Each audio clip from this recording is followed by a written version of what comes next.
नमस्कार फ्रेंड्स। आज हम सभी डेमोन्स्ट्रेशन क्लास में हैं स्टमक डिजीज। तो ये स्टमक डिजीज के बारे में एक मास्टर क्लास है, ठीक है, जिसमें आपको स्टमक के बारे में बहुत सारी चीज़ें बताई जाएंगी जो एलोपैथी से जुड़ी हुई है, जो फिजियोलॉजी है, एनाटॉमी है स्टमक का, ठीक है। इससे रिलेटेड जो है योग क्या है, मुद्राएं क्या है, होम्योपैथी दवाएं क्या है, ठीक है, वो सभी आपको यहाँ बताई जाएंगी।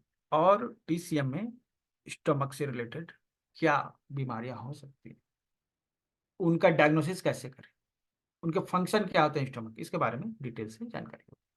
तो आज मैं आपको एक समरी देने वाला हूँ कि हम क्या पढ़ने वाले हैं टीसीएम पार्ट में, ठीक है। और एनाटॉमी फिजियोलॉजी का क्लास कल से स्टार्ट होगा इसका, ठीक है। 1 या 2 दिन रहेगा फिजियोलॉजी एनाटॉमी स्टमक का, उसके बाद जो है डिफरेंट पार्ट्स पे हम लोग बात करेंगे। तो स्टोमक टीसीएम में एक्चुअली क्या है, उसको कैसे हम समझ सकते हैं, ठीक है। तो सबसे पहले इंट्रोडक्शन स्टमक का। एक यांग मेरिडियन है, 45 पॉइंट्स। इसको यिन मेरिडियन भी माना जाता है, 50-50 भी माना जाता है, लेकिन टोटल इसमें है 45 पॉइंट, ठीक है। और अर्थ एलिमेंट, जो 5 एलिमेंट है उसमें अर्थ एलिमेंट स्टमक रिप्रेजेंट करता है। स्टमक और स्प्लीन जो है अर्थ एलिमेंट को रिप्रेजेंट करते हैं। अर्थ एलिमेंट के बारे में भी आप जानेंगे, अर्थ एलिमेंट क्या होता है, ठीक है, उसके क्या लक्षण होते हैं, ये सभी जो है आपको इसमें बताया जाएगा, ठीक है, इस कोर्स में। तो अगर आप 5 एलिमेंट डायग्नोसिस सीखना चाह रहे हैं तो उसके लिए भी ये एक इम्पॉर्टेंट चैप्टर आपका है, क्योंकि इसमें आपको अर्थ एलिमेंट के बारे में भी बताया जाएगा, ठीक है। उसका सन कौन है, उसका मदर कौन है, कंट्रोलिंग इसका क्या है, वेंट्रिकल कंट्रोलिंग क्या है, कलर से सीडेट टोन कैसे कर सकते हैं, ये सभी चीज़ में शामिल होगी, ठीक है। इसका जो पार्टनर वो है स्प्लीन, पेट की तिल्ली, है ना, वो यिन पार्टनर है। और स्टमक यांग पार्टनर है। यांग क्या है, यिन क्या है, ये कॉन्सेप्ट समझना बहुत ही जरूरी है। अगर आप ये नहीं जानते हैं तो ये कोर्स आपके लिए बहुत ही इंपॉर्टेंट है, क्योंकि यांग और यिन को मैंने इसमें अच्छे से क्लियर किया है, ठीक है। आपको बताएंगे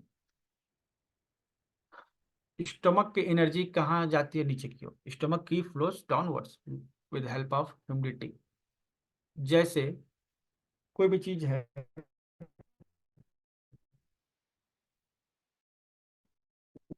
वो अपने वजन के कारण नीचे गिरती, ठीक है। पृथ्वी तत्व में क्या होता है, वजन होता है। अगर वजन है तो किसका मतलब अर्थ एलिमेंट नहीं, ठीक है। तो वजन होना ये शो करता है कि पृथ्वी तत्व है। तो पृथ्वी या मिट्टी भारीपन के लिए जिम्मेवार है। कोई भी चीज भारी होगी तो कहाँ जाएगी, नीचे की ओर। कोई भी चीज भारी हो जाती है तो कहाँ चली जाती है, नीचे चली जाती है, ठीक है। तो इसका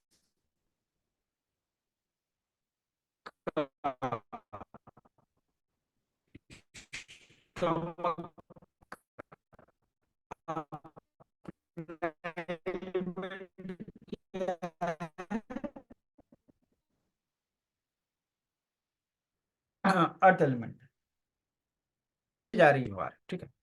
और अगर ऊपर की ओर उठाता है, दोनों मिलकर एक चक्कर चलाते हैं। स्टमक किसी भी चीज को नीचे की ओर भेजता है, स्प्लीन किसी चीज को ऊपर की ओर भेजता है, ठीक है। तो ये दोनों मिलके एक डायरेक्शन जो है तय करते हैं।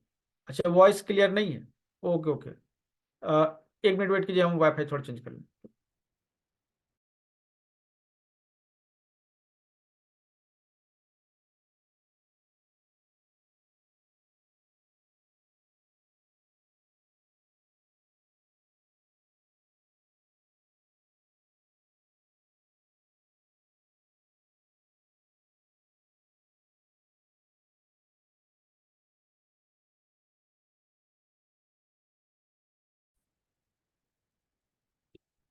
ओके, तो ऐसा है कि स्टमक जो है ना, उसकी अपनी एनर्जी की डायरेक्शन जो है डाउनवर्ड है, ऊपर से नीचे की ओर है। कोई भी भोजन आप खाते हैं वो मुंह से पेट की ओर जाता है, मतलब ऊपर से नीचे की ओर। तो स्टोमक का जो अपना डायरेक्शन है ऊपर से नीचे की ओर है एनर्जी का। जब स्टोमक जो है मजबूत रहता है तो किसी भी फूड को ऊपर से नीचे की ओर भेजता है, क्योंकि उसकी अपनी एक दिशा होती है। लेकिन जब स्टोमक कमजोर हो जाता है ना, तो वो फूड को नीचे की ओर नहीं भेज पाता है, उसकी ताकत कम हो जाती है, तो फिर वो ऊपर की ओर भेजने लगता है।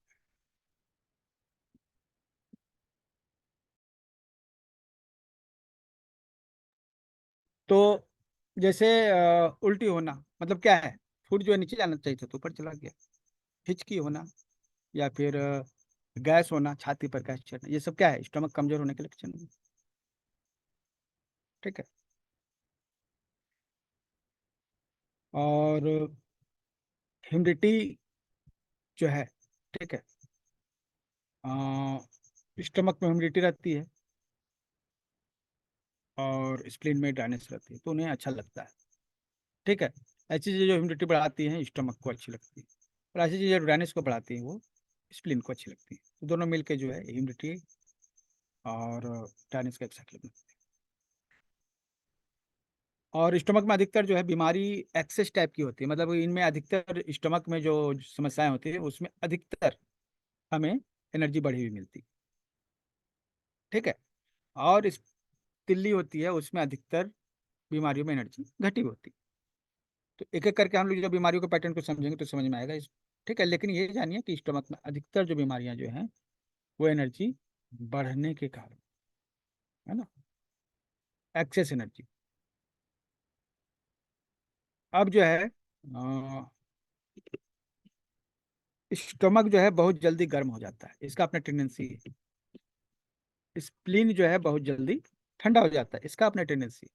तो हमें इसकी टेंडेंसीज को याद रखने की जरूरत होती है कि कौन जल्दी ठंडा हो जाता है, कौन जल्दी गर्म हो जाता है। ठीक है।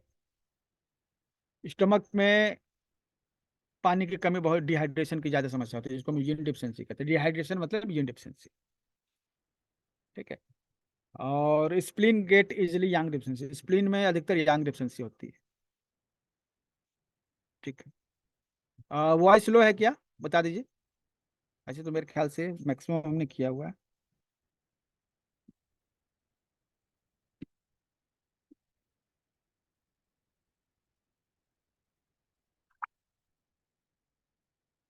तो स्टमक में अधिकतर डिहाइड्रेशन का प्रॉब्लम होता है, इसलिए पानी पीने से स्टमक का डिहाइड्रेशन कम होता है, अधिकतर बीमारियों की जड़।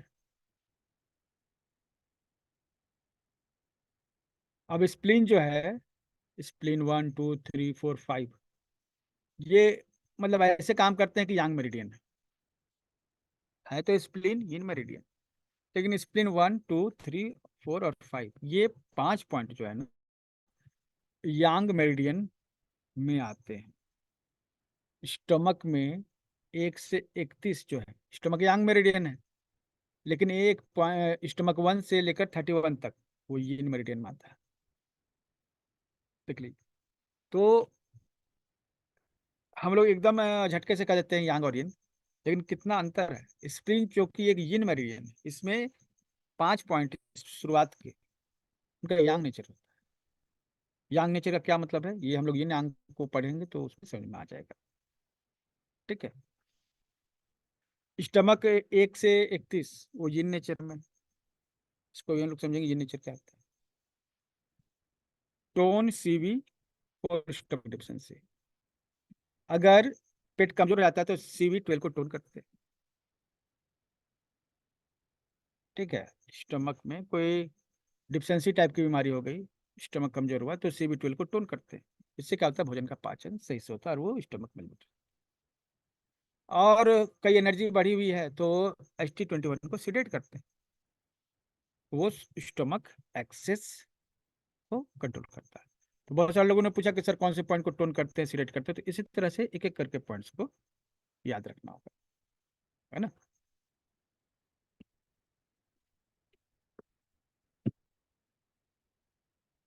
फूड की बात करते हैं। क्यों, क्योंकि फूड जो है स्टमक प्रॉब्लम का मेन काउस, स्टमक में बीमारियों का। ठीक है, एक्सेस और डिफिशिएंसी क्या है ये बताएंगे। ठीक है, इस कोर्स में बताएंगे, ताकि इस कोर्स का हिस्सा नहीं होना चाहिए, और लेकिन हमने उसको ऐड कर दिया इसमें, एक्सेस और डिफिशिएंसी आएगा। और जो लोग ये डायग्नोसिस को समझना चाहते हैं ना, वो भी यहाँ पे हम इसी में क्लियर कर देंगे। ठीक है, स्टमक में ही आपको ये डायग्नोसिस भी क्लियर कर देंगे। ये डायग्नोसिस क्या होता है, मतलब कि बीमारी को डायग्नोज करने के लिए, बीमारी कैसी है, हम चार तरह की चीजें कुछ समझते हैं कि बीमारी यिन है कि यांग है। क्योंकि यिन और यांग को हम यहाँ बता रहे हैं, तो ये पार्ट तो हो जाएगा। दूसरी चीज की हीट है या कोल्ड है, गर्म है या ठंडा है, तो कैसे पहचानेंगे, तो उसको भी यहाँ बता देंगे कि बीमारी हीट है या फिर कोल्ड है ना। क्योंकि हमें हीट के बारे में पढ़ना है, इसमें स्टमक में हीट एक बड़ा पॉइंट है। इसके बाद जो है बीमारी क्या है, इंटरनल है या एक्सटर्नल है, वो तो मतलब कि अंदर बीमारी घुसी है या बाहर बाहर है। जैसे बुखार लगा हुआ है, तो बाहर से लगा हुआ कि अंदर पेट में भी चला गया, तो वो इंटरनल हो गया। इंटरनल और एक्सटर्नल उसमें पढ़ना होता है। और फिर पढ़ना होता है कि बीमारी एक्सेस है कि डेफिशिएंट है, मतलब एक्सेस बीमारी है या डेफिशिएंट बीमारी है। तो ये चार जो है ना, मतलब चार दुनिया आठ, आठ पॉइंट हैं जिससे आप किसी भी बीमारी को समझ सकते हैं, पकड़ सकते हैं। ठीक है, उसको डायग्नोस कर सकते हैं। ठीक है, जैसे हमें पता चला कि ये बीमारी कहाँ है, स्टमक। अच्छा, ये नहीं कि यांग है, तो ये नेचर की। ठीक है, ये डिफिशिएंसी है कि एक्सेस है, तो ये डिफिशिएंसी नेचर की। तो हमें पता करना होगा कि बीमारी कहाँ है, तो चलो स्टमक पता चल गया।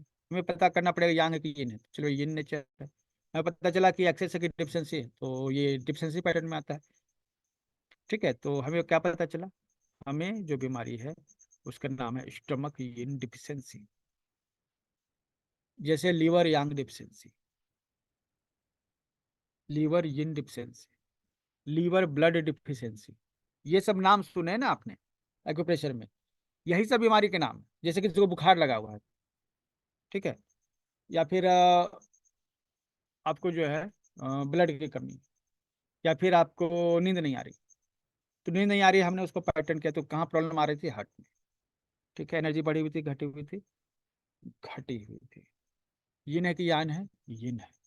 ठीक है, तो हार्ट यिन डिफिशियंसी, हार्ट यिन डिफिशियंसी, ये आ गया।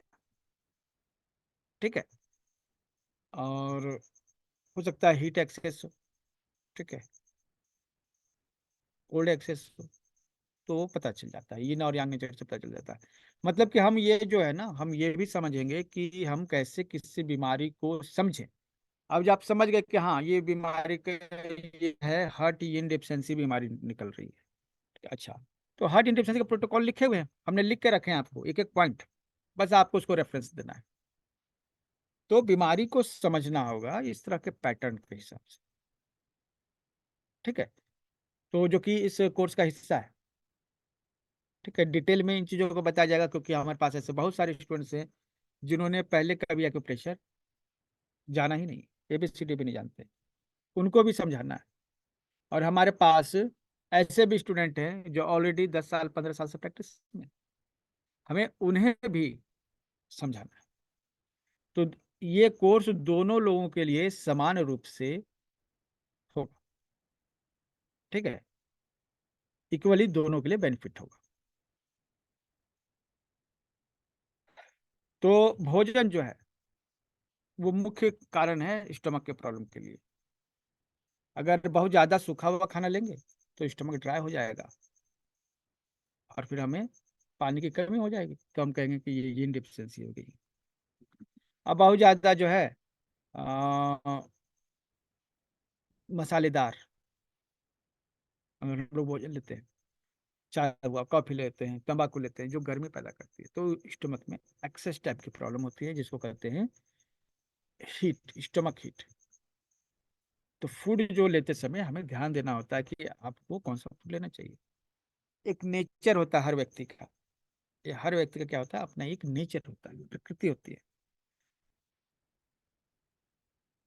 ठीक है, तो अपनी प्रकृति के हिसाब से भोजन लेना चाहिए। उसको एक्यूप्रेशर में कहते हैं कॉन्स्टिट्यूशन।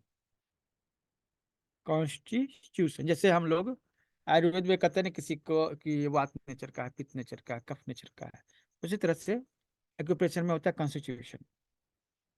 ठीक है, 5 एलिमेंट है, 5 एलिमेंट के हिसाब से 5 कॉन्स्टिट्यूशन होते हैं, उसमें यिन और यांग तो जोड़कर 10 कॉन्स्टिट्यूशन हो जाते हैं। कुछ लोग एनर्जी को भी काउंट करते हैं तो फिर वो 12 हो जाएगा, 6 एनर्जी 12 कॉन्स्टिट्यूशन। ठीक है, तो अपना कॉन्स्टिट्यूशन जान लीजिए कि क्या आपका नेचर है बॉडी का, और उसके हिसाब से खाना पीना करिए, अच्छा होगा। ठीक है, आप स्वस्थ रहेंगे। बहुत ज्यादा लेट से जो खाना खाते हैं ना उनको स्टमक डिफिशियंसी हो जाती है। जो लेट से खाना खाते हैं उनको इन डिफिशियंसी हो जाती है। ठीक है, तो जो भी यहाँ खाना खा रहे हैं उनको आके चल के ये होगा। इन डिफिशियंसी का मतलब है ड्राइनेस, पानी की कमी, डिहाइड्रेशन।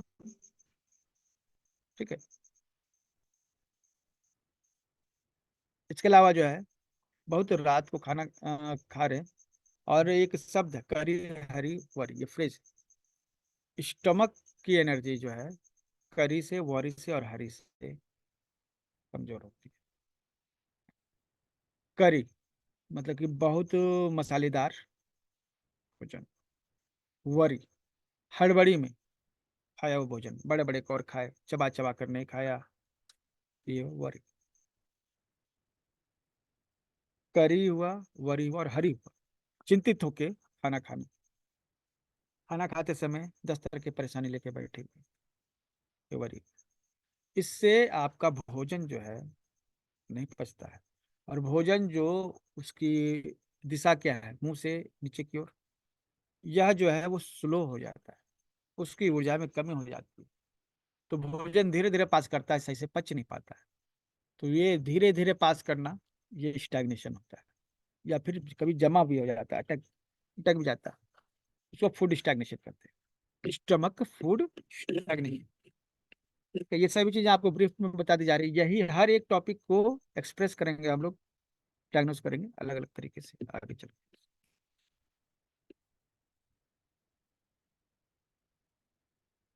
अब जो है फूड रिटेंशन, मतलब खाना जो खाए वो अटक गया, बढ़ ही नहीं रहा है। स्टैग्नेशन और रिटेंशन में क्या अंतर है?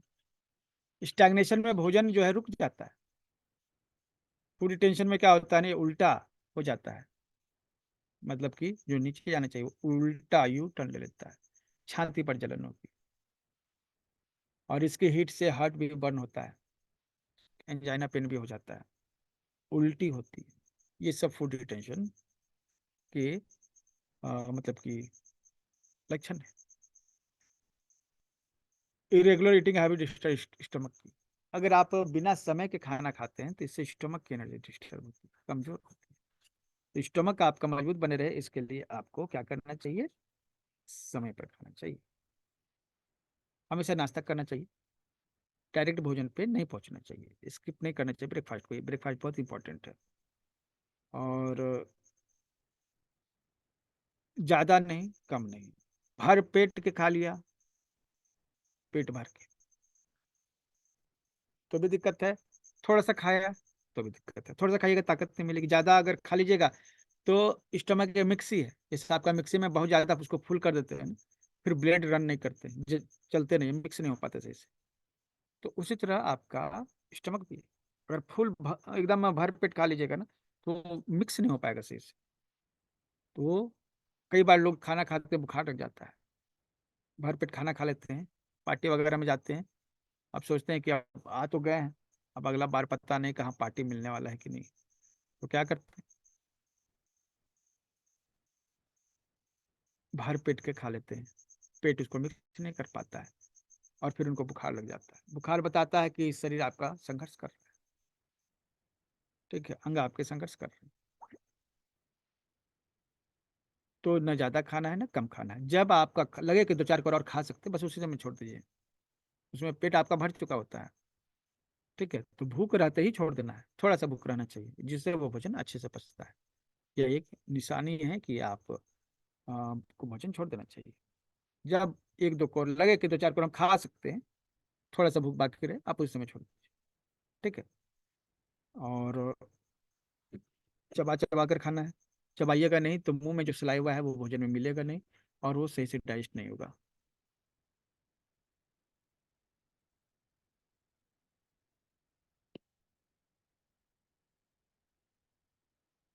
इसके क्या फंक्शन है? ठीक है। तो फूड को डाइजेस्ट करना और उससे एनर्जी को खींचना, उस एनर्जी को भेजना लंग्स को, लंग्स उसमें एनर्जी मिक्स करता है भोजन की, ब्लड में मिला देता है, पूरे शरीर में पहुंचाता है। ठीक है। तो ये पहला फंक्शन हो गया। दूसरा है कि ये स्मॉल इंटेस्टाइन को फूड भेजता है, जहाँ पर जो है उस भोजन से एक्सट्रैक्ट जो है निकलता है और ब्लड में मिक्स हो जाता है। ठीक है। अभी जो है ना, क्वेश्चन जो है लिख के रखिए, जब क्वेश्चन खत्म हो जाएगा क्लास, उसके बाद जो है आप क्वेश्चन कर सकते हैं या ग्रुप में डाल दीजिएगा।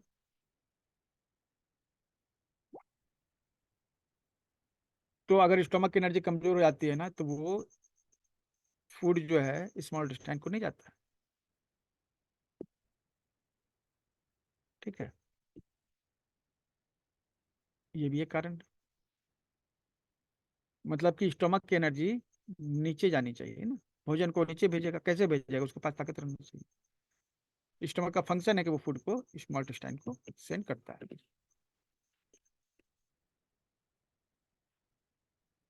ठीक है। अब स्टोमक जो है सभी ऑर्गन्स को एनर्जी नीचे की ओर भेजता है। ठीक है।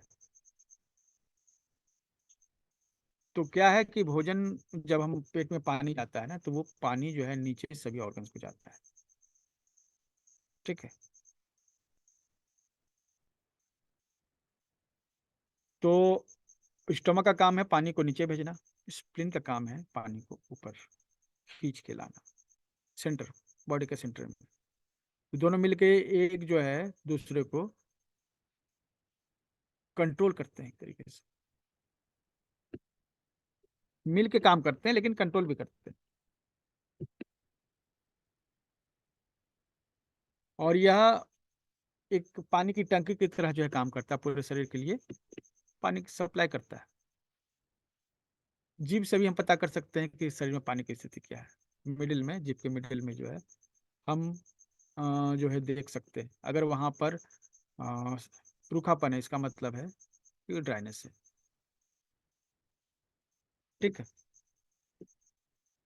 और सफेद जो है अगर है तो मतलब कि स्टमक में कोल्डनेस है, चिपचिपा है तो मतलब ह्यूमिडिटी है, और बहुत ज़्यादा जो है येलो कोटिंग है, इसका मतलब स्टमक में हीट है।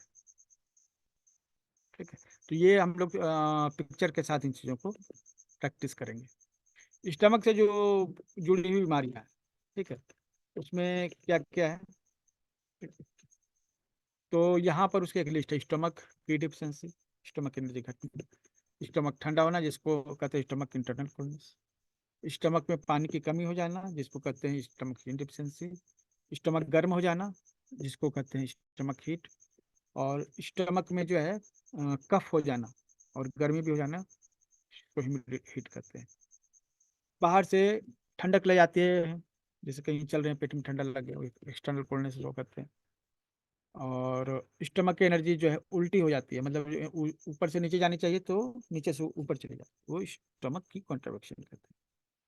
स्टमक फूड रिटेंशन, फूड जो है अगर रुक गया है तो वो फूड रिटेंशन हो गया। ब्लड स्टेसिस, मतलब कि ब्लड रुक जाता है स्टमक में, मूव नहीं करता है, चुभने जैसा दर्द होता है, फूड स्टेसिस। तो कितने हो गए? 3 4 5 6 7 8 9। तो जितने भी स्टमक की बीमारियां हैं, ये 9 तरह की पैटर्न आएगी, मतलब ये 9 तरीके, 9 पैटर्न को अगर आप सीख गए तो स्टमक के सभी बीमारियों को सीख जाएंगे। उसके बाद जो है कुछ स्पेशल पॉइंट्स याद करने होंगे जिसको 1 पॉइंट थेरेपी हम लोग करते हैं। ठीक है।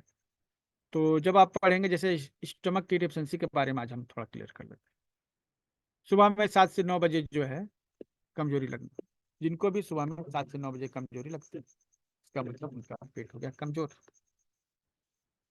एपिगेस्ट्रा मतलब नाभि के ऊपर का जो हिस्सा है, उसमें दर्द करना और भारीपन लगना, दर्द करना और भारीपन लगना। अधिकतर स्टमक का हिस्सा जो है ना नाभि के ऊपर और थोड़ा नाभि के पास भी आता है। ठीक है। तो ये जो हिस्सा है इसमें दिक्कत हो तो ये स्टमक की एनर्जी को डिफिशियंसी का लक्षण है। ठीक है। स्टमक की मतलब वो एनर्जी, स्टमक की एनर्जी घट जाना, स्टमक काम नहीं कर पा रहा है सही से, उसकी ताकत नहीं है, इसको स्टमक की डिफिशियंसी कहते हैं।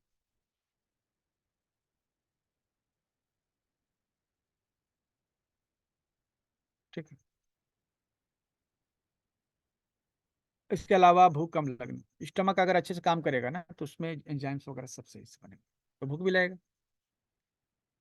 भूख नहीं लग रहा है तो इसका मतलब कहीं ना कहीं स्टमक की एनर्जी घटी हुई है। आयुर्वेद में कहा गया है कि आहार निद्रा ब्रह्मचर्य, तीन चीज जो है स्वस्थ व्यक्ति की निशानी। ठीक है। तो आहार मतलब भूख लगना, जठराग्नि प्रदीप्त होना, सही समय पे भूख लगना। ठीक है। और एकदम बहुत ज्यादा भी भूख नहीं लगना और कम भी नहीं लगना, सही समय सही मात्रा में भूख लगना। तो तीन लक्षण आहार निद्रा ब्रह्मचर्य, सही नींद आना, सही भूख लगना, और अपना एक सेक्सुअल लाइफ होना प्रॉपर। तो ये दोनों, नींद और आहार, ये दो बहुत सबके लिए इंपॉर्टेंट है। सही से नींद नहीं आ रही है, दिक्कत है। सही से भूख नहीं लग रही है, दिक्कत है। बाकी चीजें जो हैं बहुत सारे बेंचमार्क हैं, लेकिन आयुर्वेद तीन बेंचमार्क को फॉलो करता है, इसको हम लोग त्रय स्तंभ कहते हैं। थ्री जो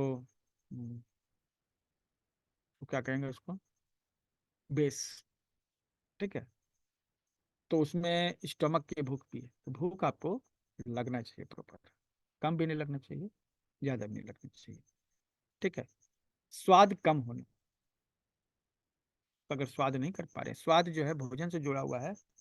और अगर आपका स्टमक मजबूत है ना तो आपका भोजन में स्वाद भी लगेगा। भोजन में स्वाद नहीं लग रहा है मतलब स्टमक कमजोर होता जा रहा है आपका। जिनको भी टेस्ट लॉस हो गया है, मतलब कि स्वाद नहीं लग रहा भोजन में, वो सभी क्या करेंगे, स्टमक की डिफिशियंसी पे आएंगे ट्रीटमेंट देने के लिए। लूज स्टूल्स, इस मतलब कि ये खास तौर पे स्प्लीन से जुड़ा हुआ होता है। ठीक है। लेकिन एनर्जी या स्टमक की अगर नहीं होगी ना तो लूज स्टूल्स हो जाएंगे। लूज स्टूल्स स्टमक की डिफिशियंसी को शो करते हैं। ठीक है। रेगुलर लूज स्टूल रहना, जैसे अभी कोई महिला बता रही थी उनके बच्चे को 3 बार 4 बार जाना पड़ता है दिन भर में। ठीक है। लूज स्टूल्स होते हैं, या जो भी भाई हो बच्चा जो भी। तो आप समझ रहे हैं ये स्टमक की एनर्जी कम होने के लक्षण है, स्टमक की एनर्जी बढ़ाना पड़ेगा। अ, पैर जो है ना पृथ्वी तत्व में आता है। जैसे आप हाथ रख के तो नहीं चलते हैं ना, आप पैर रख के ही चलते हैं। अब क्या करते हैं, पैर रख के ही चलते हैं। ठीक है। तो पैर पृथ्वी तत्व के साथ जुड़े हुए हैं। पैर पृथ्वी तत्व के साथ जुड़े हुए होते हैं। तो अगर जो है अ, पैरों की कमजोरी है, पृथ्वी तत्व की कमजोरी है। ठीक है। हम लोग हालांकि इसके लिए एक मुद्रा भी लगाते हैं, जिसको प्राण मुद्रा करते हैं, पृथ्वी मुद्रा भी करते हैं। प्राण मुद्रा से आपका पृथ्वी तत्व भी मजबूत होता है, पृथ्वी मुद्रा से भी मजबूत होता है। ठीक है। तो पैरों में कमजोरी मतलब पृथ्वी तत्व की कमजोरी। तो पृथ्वी तत्व अगर कमजोर होगा तो पैर भी कमजोर होंगे। जिनके पैर कमजोर हैं उनको पृथ्वी तत्व बढ़ाना चाहिए। ठीक है। पृथ्वी तत्व को मजबूत करना चाहिए, मतलब स्टमक को मजबूत करना चाहिए, स्टमक ही पृथ्वी तत्व को कंट्रोल कर रहा है ना। ठीक है। तो स्टमक की एनर्जी को बढ़ाइए, पृथ्वी तत्व कंट्रोल होगा।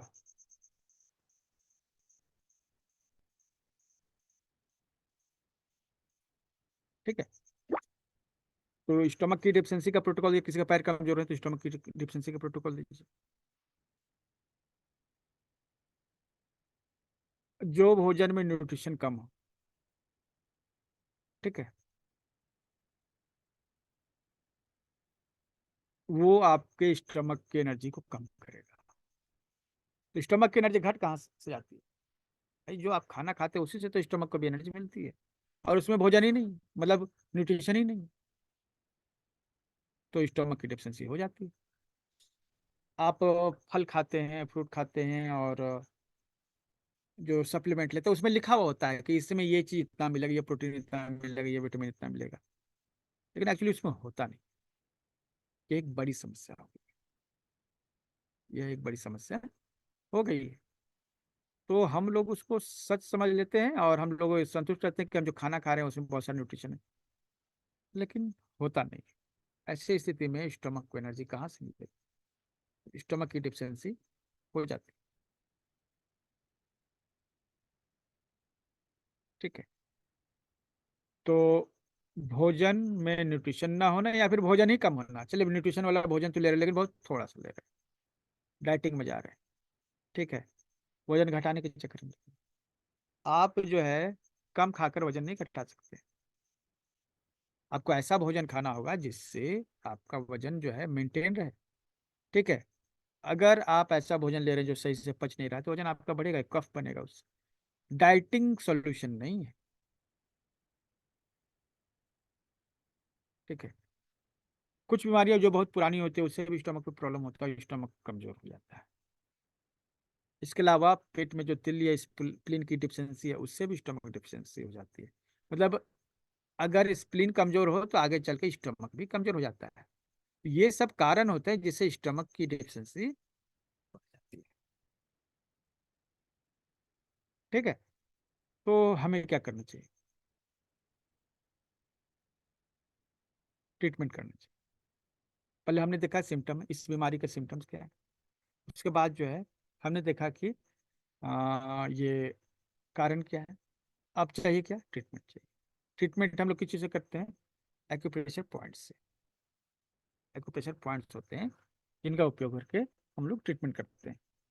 तो सबसे पहले यहाँ पर जो पॉइंट आ रहे हैं, ST36, CV6, 12, UB21, इस सबको टोन करना होता है। ST36 को टोन करने से स्टोमक की एनर्जी क्या होती है? बढ़ जाती है। इसको लिख लीजिएगा। जिन्होंने भी टोन सीडेट के बारे में पूछते हैं ना, इस तरह से उनको एक एक करके चीज़ों को याद रखना पड़ेगा, है ना। ST36 क्या करते हैं? स्टमक की एनर्जी को टोन करता है। ST36 टोन करेंगे तो स्टमक की ताकत बढ़ जाएगी। स्टमक जो है उसका जो पूरा चैनल है, इसमें ST36 सबसे महत्वपूर्ण पॉइंट है, क्योंकि ये इसका हॉररी पॉइंट है। हर चैनल का, हर ऑर्गन का अपना एक पॉइंट होता है जिसको हॉररी पॉइंट कहते हैं, जिसमें उस एलिमेंट की ताकत होती है। स्टमक का जो चैनल है उसमें ST36 वो पॉइंट है जिसमें अर्थ एलिमेंट की ताकत होती है, अर्थ एलिमेंट की ताकत। ठीक है। तो ST36 जो है टोन करने से स्टमक की एनर्जी बढ़ेगी, पहला चीज। दूसरा पॉइंट है CV12। ये स्प्लीन और स्टमक दोनों को टोन करता है। CV12 को सीडेट नहीं करते हैं, उसको नॉर्मली टोन ही करते हैं। तो CV12 को टोन करने से क्या होता है? स्टमक और स्प्लीन दोनों की एनर्जी बढ़ती है। ठीक है। CV6 टोन करते हैं। CV6 क्या है? नाभि के नीचे होता है ना, 3 उंगली नीचे। ये क्या करता है? विटामिन को बढ़ाता है। अगर शरीर में आपके विटामिन की कमी हो, बहुत सारे लोग कहते हैं सर विटामिन B12 घट गया है, तो D घट गया, या कुछ भी जो भी विटामिन है ना वो नाभि के आसपास ही होता है। नाभि अगर सेट रहेगी नहीं तो आपके शरीर में विटामिन की कमी नहीं होगी। तो क्या करते हैं? CV6 को टोन करते हैं। CV6 जो है शरीर में ताकत को लाने का पॉइंट है। आप किसी को ठंड लग गई है तो नाभि के नीचे गर्म सिकाई करते हैं, है ना। गर्म चीज, गर्म हॉट पैड से सेकते हैं, या फिर उसको आप और भी चीज़ इस्तेमाल कर सकते हैं हॉट पैड के अलावा। मोक्सा भी करते हैं। मोक्सा मतलब एक सिगरेट होता है, चाइनीज, है ना, उसको भी आप यूज करते हैं। तो जो नाभि के नीचे जो पॉइंट है CV6, 3 उंगली नीचे, इसको टोन करने से क्या होता है? शरीर को ताकत मिलती है। ठीक है। और यह जो है एनर्जी बढ़ाने का काम करता है। शरीर की एनर्जी घट गई है, CV6 को टोन कर दीजिए। ये कमजोरी को भी दूर करता है। ठीक है। ये क्या करता है? कमजोरी को भी दूर करता है, और लूज स्टूल जो हो जाते हैं ना, उसमें CV6 को टोन करने से डायरेक्ट रिजल्ट मिलता है। ठीक है। UB21 स्टमक का बैकसू पॉइंट है, ये थकावट को दूर करता है। मतलब कि कोई भी ऑर्गन होता है ना, कोई भी अंग होता है, उसका एक बैकसू पॉइंट होता है, और ये होता है पीठ में। ये कहाँ होता है? पीठ में होता है। पीठ में बैकसू पॉइंट होता है, रीढ़ की हड्डी के दाएं बाएं। तो जहाँ स्टमक है ना, उसके ठीक पीछे ये UB21 है पीठ में। तो UB21 को टोन करते हैं। इसको टोन करने से स्टमक को ताकत मिल जाती है। ठीक है, इसको स्टमक को ताकत मिल जाती है। और जो थकावट है, ताकत की कमी, देखिए थकावट मतलब ताकत की कमी, स्टमक की डिफिशियंसी का मतलब स्टमक में ताकत की कमी। तो इसकी ताकत की कमी भी दूर हो जाती है। तो स्टमक है ना, स्टमक, ठीक है, पेट में बीच में है। ठीक है, डायफ्राम के नीचे है। पीछे जाएंगे तो पीठ में एक पॉइंट है UB21, और सामने आएंगे तो एक पॉइंट है CV12। ठीक है। इसकी लोकेशन, इसका मतलब क्या है? इसका मतलब जैसे इसको हम ऐसे समझे, जैसे कि ये आपका बॉडी है, लेटरल साइड है, मतलब ये आपका फ्रंट पार्ट है, ये आपका बैक पार्ट है, यहाँ पे हेड है। ठीक है। और ये आपका सपोज डायफ्राम है। तो आपका यहाँ आपका ये रीढ़ की हड्डी हो गई। ठीक है। एग्जैक्ट तो फोटो नहीं बना है। अब समझिए कि आपका पेट यहाँ है,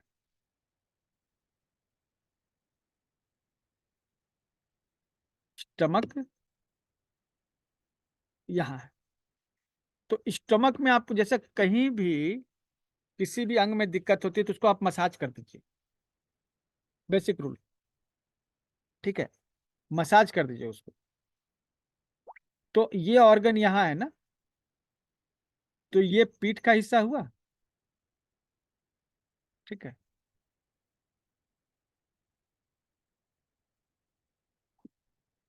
ये पेट के सामने, ये पीठ का हिस्सा हुआ, ये पेट के सामने का हिस्सा। ठीक है, दोनों तरफ है पीठ के। अब आप पीठ में दबाइएगा इसको, और इधर पेट इधर से दबाइएगा सामने से, है ना। तो क्या होगा ना कि आप पूरा एरिया दबाइएगा तो एक पॉइंट बहुत ज्यादा पेनफुल होगा यहाँ पे। उसका नाम है CV12। CV12 क्या है? फ्रंट में, पेट के फ्रंट में, फ्रंट में पॉइंट। ठीक है। और पीठ में दबाइएगा तो यहाँ पे होगा आपका UB21।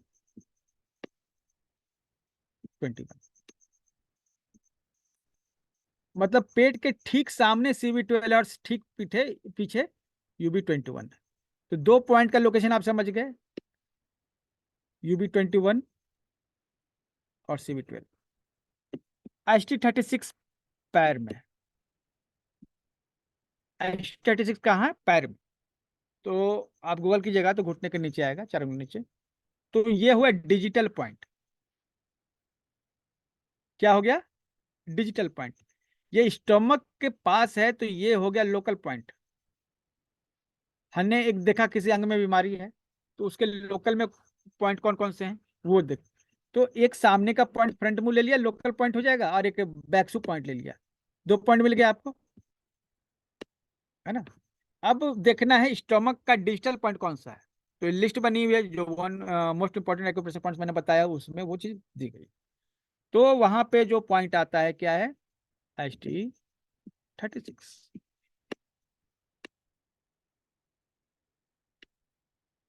शरीर में कहीं भी एनर्जी बढ़ानी हो तो क्या लेते हैं? CV6 को टोन कर देते हैं। एनर्जी बढ़ाने वाला पॉइंट है। आप चाहे तो और भी पॉइंट ले सकते हैं, आप P6 भी ले सकते हैं। चेस्ट का कोई प्रॉब्लम हो तो P6 भी हम ले सकते हैं। कई सारे पॉइंट ले सकते हैं इसमें, है ना। लेकिन आपको एक बेसिक प्रोटोकॉल आपको मिल गया, तो समझ में आ गया। बैकसू पॉइंट क्या है? पीठ के पीछे, उस ऑर्गन के ठीक पीछे। जैसे अब UB13 है, ये आपका हो गया लंग्स के लिए, जैसे यहाँ लंग्स, ठीक है, यहाँ लंग्स, ठीक है। तो यहाँ पर एक पॉइंट आ जाएगा UB13,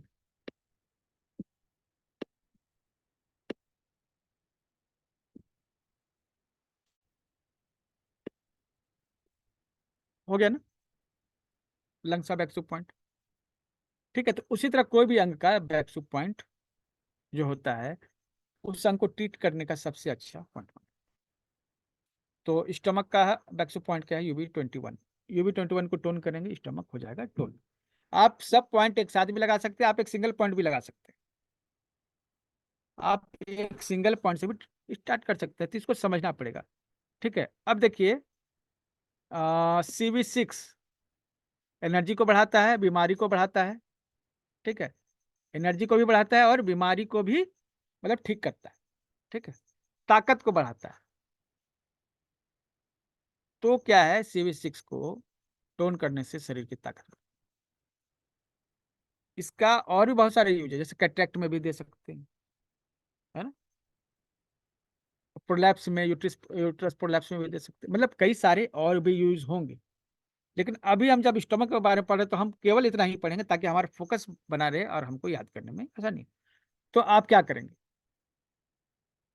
आप जो है ये जो पॉइंट्स याद रखेंगे, ठीक है, ये स्टमक की डिफिशिएंसी के पॉइंट्स होते हैं, ठीक है।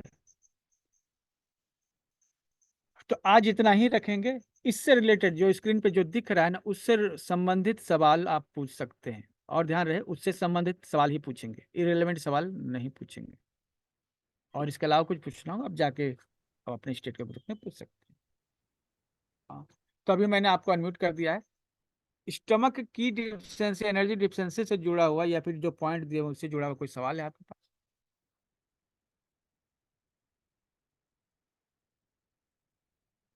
बताइए। अनम्यूट कर दिया सब, नहीं किया क्या? Hello sir. Hello sir. बोलिए। हेलो हाँ, सर, हमने एक बार आपसे पूछा था तो आपने हमको स्टमक 36 को सीडेट करने के लिए बताया था।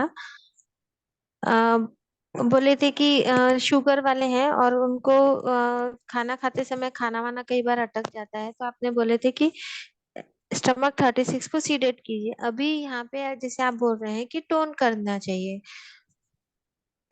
तो देखिए, अब मतलब यहाँ आपको समझना पड़ेगा किस दिशा में टोन करते हैं, किस दिशा में सीडेट करते हैं, है ना। स्टमक 36 ह्यूमिडिटी हाँ। पॉइंट है। स्टमक क्या है? Humidity point. जब ह्यूमिडिटी ज्यादा हाँ। बढ़ जाती है तो भारीपन वो भोजन में आ जाता है, हमें ST36 को सीडोट करने की जरूरत पड़ती है। ST36 को टोन करने से आपके स्टमक की ताकत बढ़ती है, ठीक है, क्योंकि ये ह्यूमिडिटी को बढ़ाने हम्म। वाला पॉइंट है। लेकिन ह्यूमिडिटी जब जरूरत से ज्यादा हो जाती है ना, तो आपको इसको सीडेट करना चाहिए, ठीक है।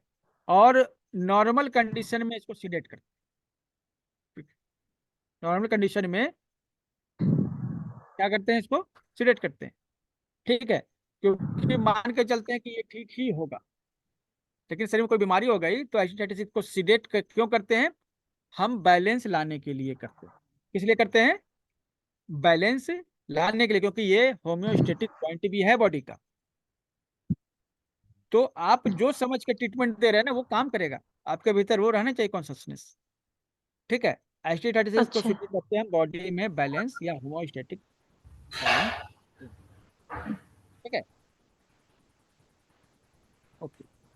तो सर यदि हमने गलती से टोन कर दिया तो फिर तब भी ये बैलेंस करेगा? देखिए, अब आप क्या सोच के लगा रहे हैं ट्रीटमेंट, ये डिपेंड करता है ना, आपका कॉन्शियसनेस क्या है। हाँ वही ना, जैसे अगर हमें ऐसा समझ में आया कि टोन करना चाहिए, मतलब एक्सेस कंडीशन हो रही है और हमको टोन करना है, सॉरी डेफिशिएंसी, और हमको टोन करना है, तो हमने टोन कर दिया, तो फिर ये मतलब बैलेंस करेगा कि फिर ये कुछ उल्टा इफेक्ट हो जाएगा? तो इसीलिए है ना कि डायग्नोसिस को अच्छे से समझिए। यहाँ पर किस चीज के लिए हम लोग दे रहे हैं? एनर्जी घट जाने। तो अगर ये सभी सिम्टम्स आ रहे हैं तो हम तो टोन ही करेंगे ना, ये सभी सिम्टम्स आ रहे हैं, तो हमें देखना है कि ये कौन से पैटर्न में। स्टमक की डिफिशियंसी मतलब एक पैटर्न हो गया, हमको इस पैटर्न को समझना है, हमें इस पैटर्न को अच्छे से समझना है, और इसी पैटर्न के अनुसार जो है ट्रीटमेंट देना है। तो इस तरह के और भी ट्रीटमेंट आएंगे, अभी आगे हो सकता है आपको कहीं सीडेट भी करना पड़े। ठीक है, तो एक एक करके सभी पैटर्न्स को याद कीजिएगा ना, नहीं रहेगी, समझ में जाएगा। ठीक है, यहाँ पे हम एनर्जी बढ़ाना है स्टमक का, तो ST36 को टून करते हैं। लेकिन ST36 केवल स्टमक के लिए ही यूज करें ऐसा नहीं है। इस एक जो है मतलब कि कहीं से फोन आया कि देखे ना करंट लग गया, और लगभग बेहोश कंडीशन में, करंट लगने के बाद। तो उस समय हमें तत्काल में कुछ समझ में नहीं आया, उन्होंने कहा ST36 सीडेट कर दीजिए। तो वो लोग जो है ST36 पे मसाज करके मटर के दाने लगा दिए पैर में, दोनों पैर में। 5 मिनट बाद फोन किए कि नॉर्मल हो गया। तो जब समझ में नहीं ST36 पे आप ट्रीटमेंट दे दीजिए, स्टारमेंट लगा दीजिए, ये इसका मतलब की क्वालिटी। ठीक है, तो हमें क्या है, बहुत सारी हाँ चीजें आगे सर, छोड़ आपने दीजिए। बताए थे हाँ, कि स्टमक 36 को किसी भी पॉइंट के साथ में, आप किसी भी प्रोटोकॉल के साथ में लगा देंगे तो वो प्रोटोकॉल अच्छा वर्क करेगा, या जो पॉइंट के साथ में अपन वो यूज मतलब कर रहे हैं बैलेंस तो कर, वो बैलेंस। उसकी एनर्जी को बढ़ा देगा। हाँ, उसकी उसकी पावर बढ़ा देगा। ये इस तरह से करते हैं। बर्पिंग का क्या मतलब था, कोई बता सकते हैं? सर डकार। गैस ऊपर और आ अगर रही सर, खाना नीचे वही से ऊपर चढ़ जाना है। अब देखिए वो सर डकार जो आ रही वही है, स्प्लीन की हो गया। देखिए, डकार जो है वो क्या निकल रहा है, गैस निकल रहा है मुंह से, है ना? उसको मुंह से निकलना चाहिए या नीचे स्टमक में जाना चाहिए? नीचे। सर नीचे जाना चाहिए। नीचे नहीं जाना तो चाहिए। नीचे भेजने के लिए स्टमक में ताकत रहनी चाहिए ना। जी हाँ। ठीक है, तो ताकत नहीं है तभी तो वो नीचे नहीं जा रहा, ऊपर आ जा रहा है। स्टमक को ताकत देनी है ना। और इस चीज का देखिए ध्यान यहाँ पर है ना, गैस के लिए हम लोग आगे जब समझेंगे ना कि हमें हीट देने की जरूरत पड़ती है स्प्लीन को। ये तो स्टमक के एंगल से आपने देखा, अभी स्प्लीन के एंगल से भी देखेंगे। स्प्लीन जब किसी भोजन को नहीं पचा पाता है ना, तो वो कमजोर हो जाता है, और स्टमक भी कमजोर हो जाता है। हमें खाना खाते समय गर्मी रहनी चाहिए स्प्लीन में। नहीं देखिए, ST36 को जो है ना, जो बर्पिंग है ना, देखिए इसमें क्या है, ST36 को केवल नहीं, पूरा प्रोटोकॉल लगा दीजिए आप। यहाँ पर खास तौर पे आप CB12 लगा सकते हैं, कुछ लगा सकते हैं, आप स्टारमेट लगा सकते हैं। ठीक है, ये सभी पॉइंट लगा सकते हैं अगर आपको बर्पिंग की समस्या है तो।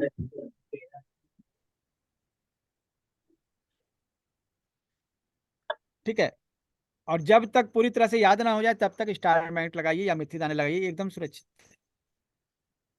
क्योंकि अभी एक पैटर्न आपने देखा है, आगे का पैटर्न देखेंगे तो आपको फिर कंपेयर करना पड़ेगा। पहले तो एक पैटर्न को समझ लीजिए, उसके बाद बाकी के पैटर्न से उसको आप कंपेयर भी करेंगे ना। ठीक है, सर, तो उसके लिए भी धीरे मेरी धीरे। सिस्टर को कहीं पर भी मतलब वो ऐसा हाथ लगाए दबाए तो डकार आती है, तो ये भी स्टमक ची डेफिशिएंसी होगा? नहीं, सुनिए, कहीं भी दबाएंगे तो गैस, देखिए पेट में दबाया तो गैस हो रहा है वो अलग बात है, तो स्टमक से रिलेटेड है। लेकिन कहीं भी दबा रहे हैं तो कहीं भी क्या है, कहीं भी स्टमक नहीं है ना, कहीं भी क्या है, ब्लड है। हम्म। ब्लड में ह्यूमिड हीट बढ़ गया है, ब्लड एसिडिटी। ठीक है, खाली समझ। वाले दे दे, हम गिराएगा नीचे। सर किसी को अगर कॉन्स्टिपेशन रहता है और गैस्ट्रिक प्रॉब्लम रहती है तो उसके लिए कौन सा पॉइंट लगाएं? ये क्या जो टॉपिक बता रहे हैं उससे रिलेटेड है?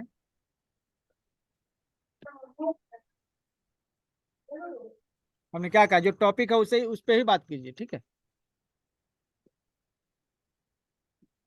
कोई एकदम बिना खा भी लगता है। खाई तो तो फिर हर कोई अपना बीमारी जो है उसमें लगेगा। ठीक है, तो चलिए आज के लिए इतना ही। ठीक है, कल 5 बजे क्लास होगी।